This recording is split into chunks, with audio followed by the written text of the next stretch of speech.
Today we're going to make a breakfast sandwich, but we're going to add a little bit of decadence to it. Or should I say, Duckadent. That's right, Duckadent. What the hell is even that? And because of that, this can only be classified as a complex sandwich. What we're going to do today will no doubt take your breakfast sandwich to the highest level it could possibly be. We'll grab a Dutch oven, and now we're going to prep the aromatics. I have garlic, dried chili peppers, fresh thyme, and a whole bunch of ginger root. To prep our duck legs, I'm going to poke holes in the skin and the fat. I'll place it in the Dutch oven, and then we're going to speed boost through the other 7 legs.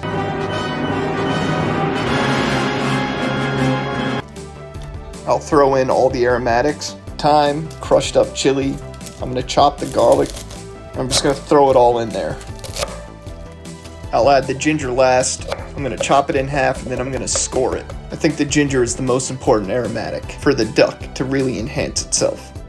I'll splash in just a little bit of water, and I'll add in some extra duck fat. It's important to get all the legs submerged in the fat as it cooks. Because we're cooking it in fat, this will make it a duck leg confit. Once all the duck legs and aromatics are set in the pot, place a lid over it. We're going to put it in the oven at 250 degrees for 4.5 hours.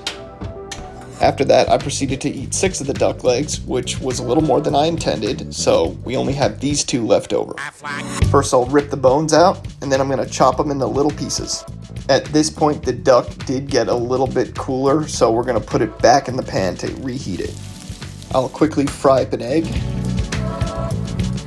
Once I give it a flip, I'll slap a nice piece of American cheese on it. Now we got our duck and our eggs, and it's time to assemble. I'll slice up a Kaiser. I'll place the egg on the roll first, and then I'm just going to stack as much duck as I can on it. Then I'll place the top roll on it. Pat it. Give it a squish. Let's have a look at this cross section. I'd say that's pretty good, but we could take this breakfast sandwich a step higher. I had this everything bagel overnighted to me, so I'm going to slice this up. Apply the egg, and we'll go 1, 2, 3, 4 scoops of duck onto it. Pat and squish. Let's slice this bad boy in half. Now that is a top tier pro level egg sandwich. This bite was 2 days in the making. Splendid. Like and subscribe for more videos. Shout out to my 26 subscribers. Let's set a goal. How about we go for 30 subscribers? Let's go for it.